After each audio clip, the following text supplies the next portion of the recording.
From the headquarters of Telesur English in Quito, Ecuador, this is From the South, and I am Sunny Gray.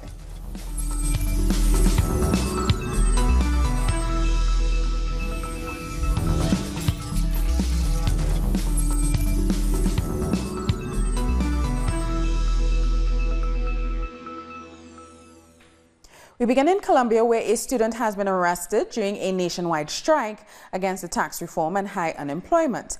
Daniel Morales, a graphic design student, was hanging a banner over a bridge. The banner was intended to bring attention to unemployment and the demands of the demonstrators.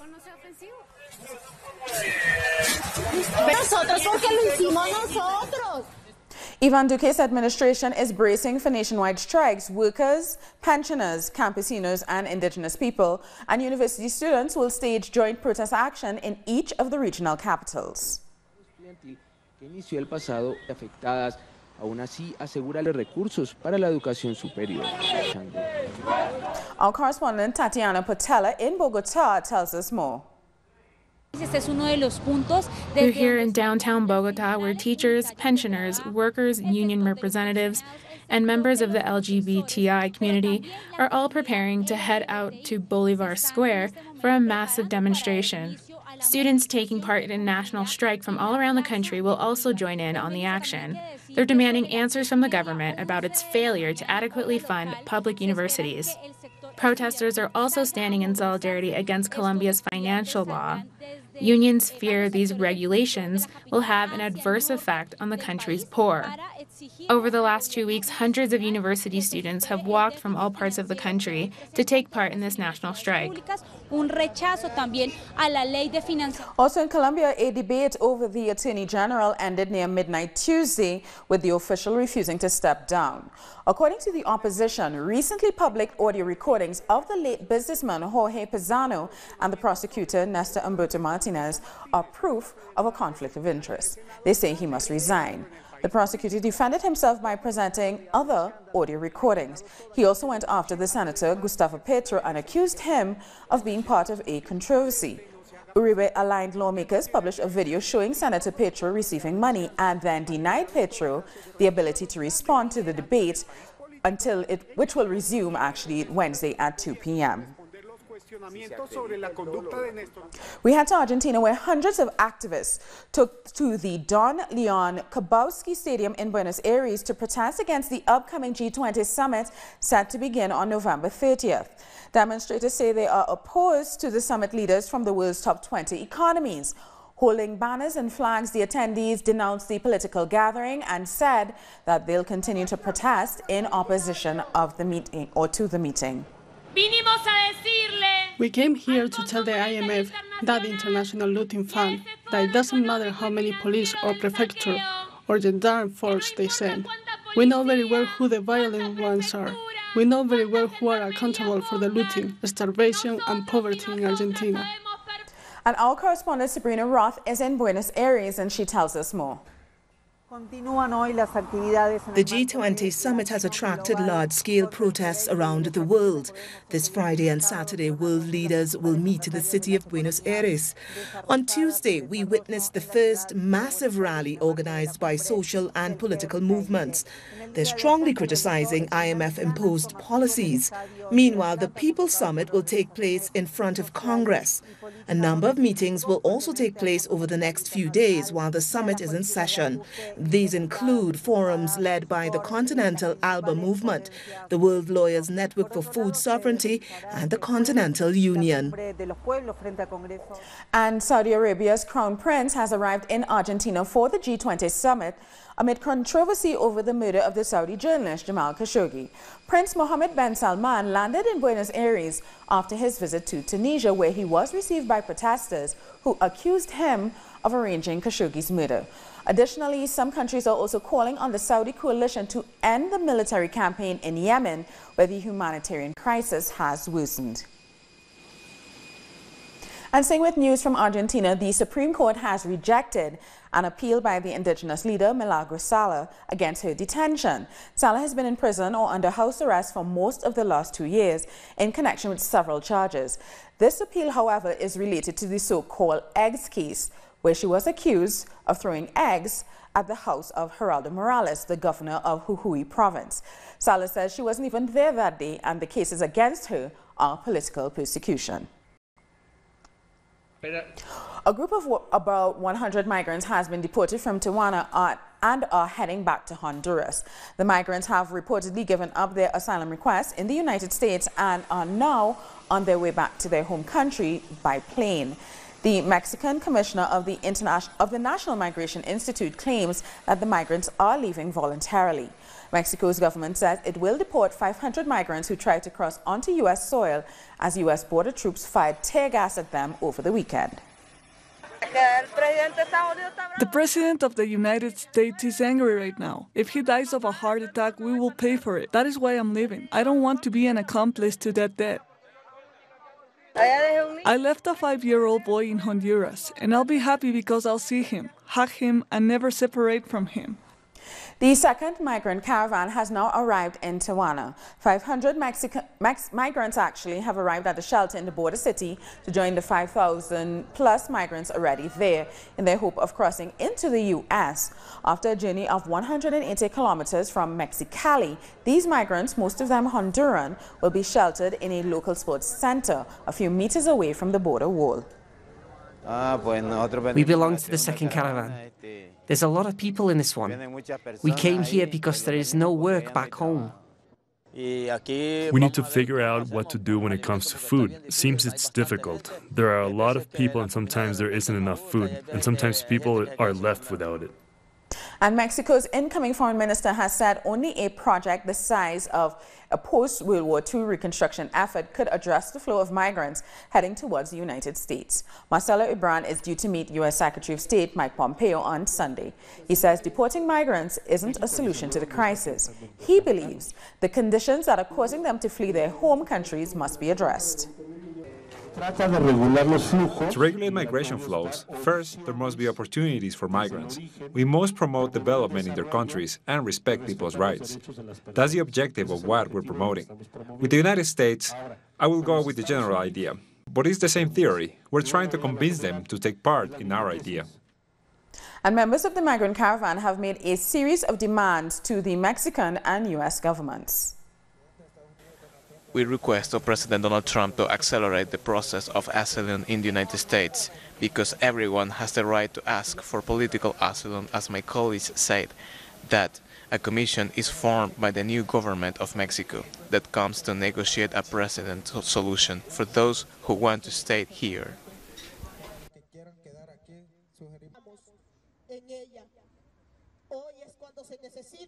Today is when countries are needed to come to the rescue of all the migrants. We are suffering. We are not suffering because we want to.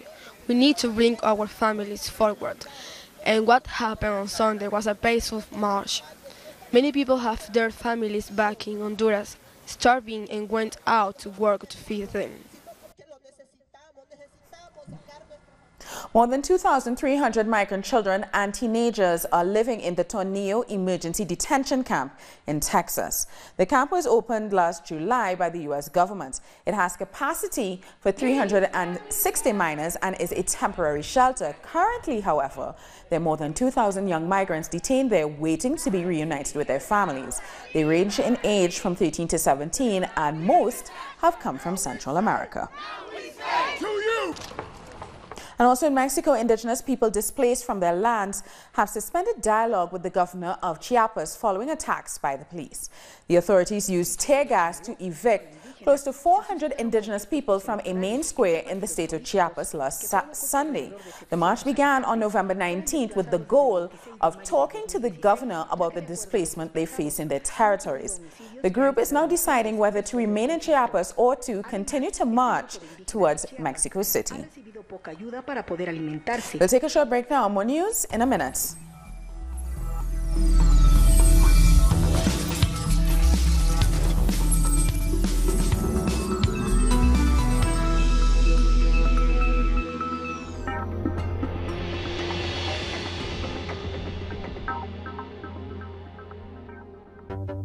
With developing events being presented through analysis. Our coverage transcends borders. with renowned journalist Walter Martinez. Salud amigos, tripulantes de nuestra querida, contaminada y única nave espacial. Dossier. Weekdays. Only on Telesur. Y ponga usted las cámaras, señor director. Telesur brings you special interviews with social and political personalities. Monday, from Washington. Tuesday, from Mexico. Wednesday, from Caracas. Thursday, from Quito. Friday, from Havana. Analysis about our continent's reality. Weekdays, only on Telesur.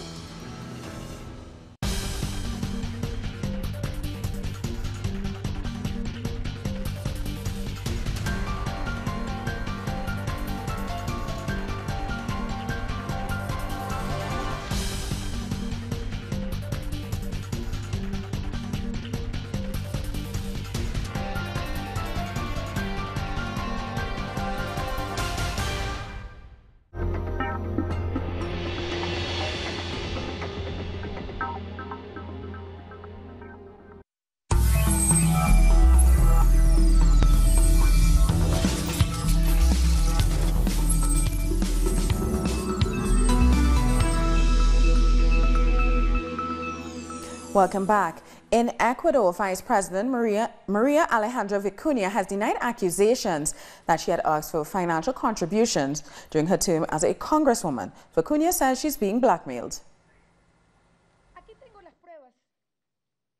Here have evidence. Ecuadorians have to know that this is not coincidence. Since September, Mr. Sakbai has threatened to forge this statement if we don't meet the demand for charge, particularly as the governor of the Morona Santiago province, as provincial director of FtS. But as we didn't concede to this blackmail, pressure or extortion because we are committed to transparency, today the standards are made public. The proposed tax reform in Costa Rica continues to move towards approval despite the ongoing national strike that has lasted for over 2 months. Our correspondent in San Jose, Fernando Francia, has more. Gracias, un gusto saludarte. Costa Rica sigue debatiendo. Costa Rica is still debating tax reform and how to apply legal frameworks to best deal with the fiscal crisis in the country. The Legislative Assembly is debating the reforms, but they're still waiting for all the reports they need to reach a decision. For 78 days, there have been national strikes against tax reform. Several educational institutions are demanding better treatment ever since the Education Ministry announced new austerity measures. For example, there are 2,400 teachers from schools across the country facing redundancies because they're not part of next year's educational plan. Brazilian President-elect Jair Bolsonaro has named a former army officer as the country's infrastructure minister. Tarcísio Gomes de Freitas is a civil engineer who is trained in the Military Engineering Institute. On Monday, Bolsonaro named an army general as government secretary, and military personnel were also given ministerial posts in defense, institutional security, and the science ministries. The president-elect says he expects to announce the rest of his cabinet by the end of this week. And members of the Brazilian Socialist Party are speaking out against the incoming government of Jair Bolsonaro and its recent comments against the Cuban doctors who were working in the country. Members of the PSB in the country's lower house have made President-elect Jair Bolsonaro responsible for what is sure to be a tragedy for Brazilians once all Cuban doctors have left the country. The lack of doctors in Brazil is now the responsibility of the president-elect. He's at fault for the Cuban doctors leaving. He is responsible for the thousands who will be left with no access to medical attention. In a letter supporting the Cuban government's decision to pull out these doctors, members of the PSB also lamented the various positions of the incoming government. The Cuban government made the right choice. These people came to help Brazil. They helped those less fortunate, those in rural areas, and then they were humiliated and attacked during Bolsonaro's campaign. The response by the Cuban government shows they will defend their dignity. Over 28 million Brazilians were cared for by the Cuban doctors, who worked in the most vulnerable areas of the country, regions with low rates of human development. The Cuban doctors took care of people. They felt people's pain and tried to find ways of resolving it. Brazilians felt this and valued the doctors' care. Brazilian doctors are often more concerned with money and their own living conditions, because medicine is a field for those with money. Out of the 16,000 health experts who formed part of the More Doctors program, over 8,000 were Cuban. Brazil's Supreme Federal Court will analyze an appeal presented by the defense of the former president Lula da Silva in December. Lula's lawyers presented this appeal to ask for the invalidation of the legal process and for Lula's freedom. They said it's due to the loss of impartiality of the former judge, Sergio Moro, who sent Lula to prison and is now the president-elect Bolsonaro's justice minister. Lula da Silva has been sentenced to 12-year imprisonment. He's been in jail since April of this year. And Brazil's government has pulled out from hosting the 2019 United Nations Climate Conference, citing budgetary constraints and the tradition to Jair Bolsonaro's administration. Questions now arise over the conference's venue, as Latin America and the Caribbean are supposed to host it this year. Critics say the withdrawal is a troubling confirmation of the president-elect's disinterest in climate change and environmental issues. He has said several times that he intends to open the Amazon to logging, farming, and mining.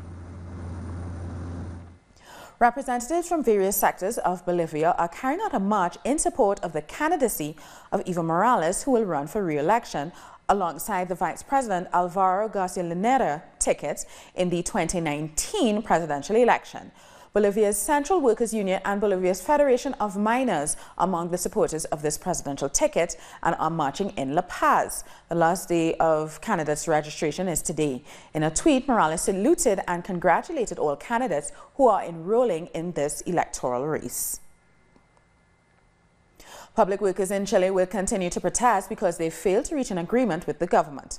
Public workers were unable to settle on a new salary as both the finance and labor ministers were absent from Tuesday's meeting. The president of the Central Workers Union said that they couldn't advance the discussion with the government and are left with no other choice but to continue with their demonstration. Public workers are demanding a salary increase of 3.5%. The government has not progressed on the matter, so public workers' movement will continue to mobilise to keep putting pressure on them. We hope we can reach an agreement, and if we cannot reach that agreement, it will be the government's responsibility, because it has not been able to articulate specific proposals. There's news that the murdered Chilean Mapuche leader Camilo Catrillanca had been under surveillance since 2017. According to an investigation carried out by the Center for Journalistic Research, Catrillanca had been monitored since last year by the Carabineros intelligence service. He was shot last November 14, sparking outrage and protests due to the abuses Mapuche people continue to suffer by the Chilean state. Now to Venezuela, where President Nicolas Maduro has met the president of the North Korean Supreme Popular Assembly, Kim Jong-nam. Kim Jong-nam is on a Latin American tour and met with Venezuelan officials to strengthen economic and trade ties as well as diplomatic relations. The meeting took place following a tour of several sites around the capital city, guided by the Foreign Minister Jorge Arias. Kim Jong-nam also visited the resting place of the former president Hugo Chavez, known as 4F. He paid tribute to Chavez at the Cuartel de la Montaña, accompanied by members of the National Constituent Assembly and Adnan Chavez, the brother of the late commander. Kim Jong-nam is also set to visit Cuba and Mexico during his Latin American tour. Peru's public prosecutor has issued a prohibition order which will prevent the husband of the opposition leader Keiko Fujimori from leaving the country. This means that Mark Vito, who's facing money laundering charges himself, isn't allowed to travel outside of Peru for 3 years. His attorneys, however, are set to appeal the decision. We'll take a short break now. More news in a minute.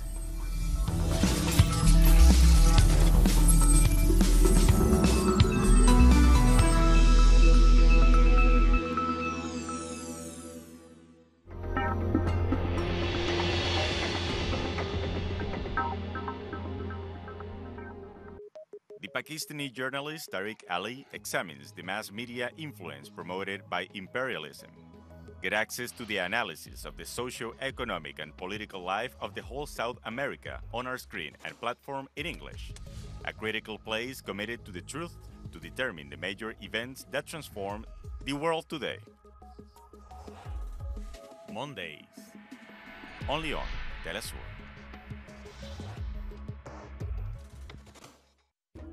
An occasion to enjoy the cultural diversity that defines our South American essence.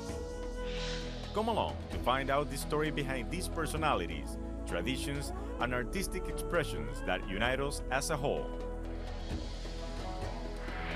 Real Lives, Friday, only on Telesur.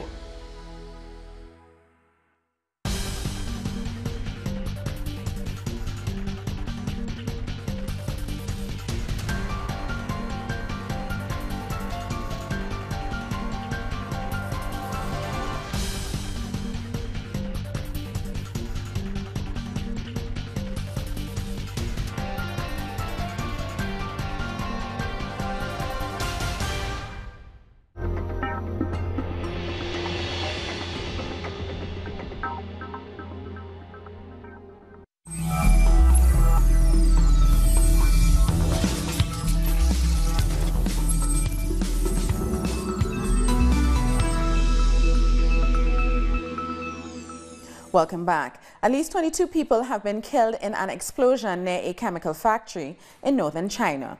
Another 22 were injured and around 50 vehicles were set on fire when a truck carrying combustible chemicals exploded. The blast took place in the city that will host the 2022 Winter Olympics. The South African opposition leader Julius Malema has officially brought criminal charges against the country's Minister of State Enterprises. The charges against Minister Pravin Gordhan include corruption, racketeering, perjury, money laundering, and quite a few others. Gordhan has described the allegations as baseless, fake, and an attempt to derail his efforts to fight corruption in state-owned companies. Syria is celebrating its culture with a 7-day festival paying special tribute to the Syrian Arab Army's defeat of terrorism. It's the 60th anniversary of Syria's culture ministry, so the cream of the country's literary, art and music scenes are to be honoured for their work. The awards will be accompanied by a host of festivities. Celebrations will showcase our multiculturalism. We are also celebrating a year in which the Syrian Arab Army has made great strides in its fight against terrorism, restoring security to many areas. So this year's celebrations include paying tribute to the Syrian Arab Army who have fought to preserve Syria's rich culture and character. Those in attendance have shown solidarity with the soldiers in their fight against extremists. Syria has won, and with this victory, so has our culture. A culture of life over death, of peace against war. We can proudly say this through our art. In the celebration, we are sending a message to say that Syria is returning back to normal. We have won, and our ancestral culture has beaten terrorism, extremism, and ignorance. Syria is considered a cradle of civilization. This war hasn't been able to erase thousands of years of history and diversity. This is a celebration of victory, and never before has art and culture been so symbolic. Now let's take a look at the other stories making headlines around the world. Negotiators from Iran, Turkey and Russia have met with Syrian officials in Kazakhstan capital Astana for talks about preserving a 10-week-old Idlib truce in Syria. Made in September 2018, the truce is under threat after an alleged chemical attack in the Syrian city of Aleppo over the weekend. Aside from this, negotiators are also discussing conditions for the return of millions of refugees who have been displaced during Syria's 7-year civil war. About 7,000 Greek private sector workers have taken to the streets in Athens to call on the government to put an end on austerity policies.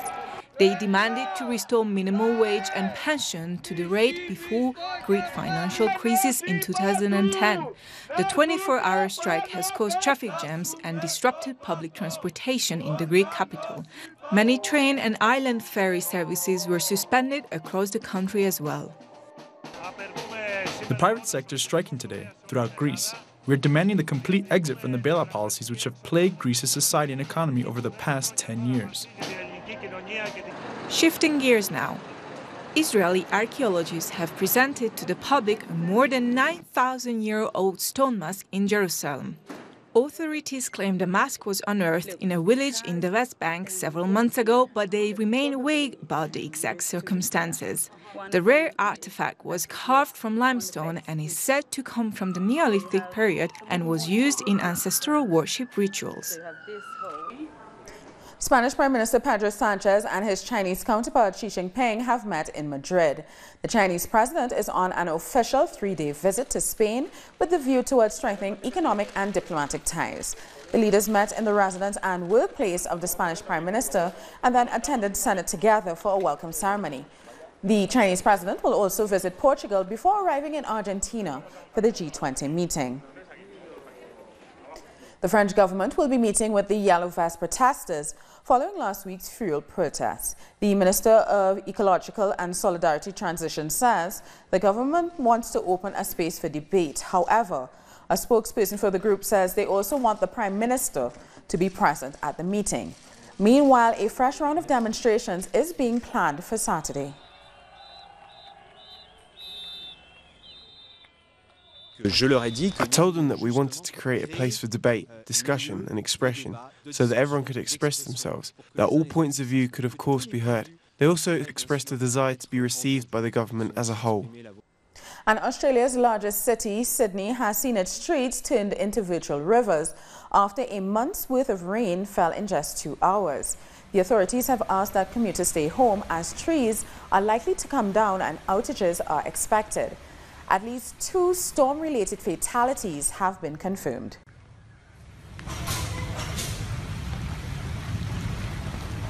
And with that, we've come to the end of this news brief. For these and many other stories, you can find them on our website at tellusyourenglish.net. For our viewers in Africa, we are on Starstat Channel 461 in South Africa and Channel 539 in Nigeria. Everyone can follow us on social media. We are on Facebook, Twitter, and Instagram. For Tell Us Your English, I'm Suni Gray. Thank you for watching.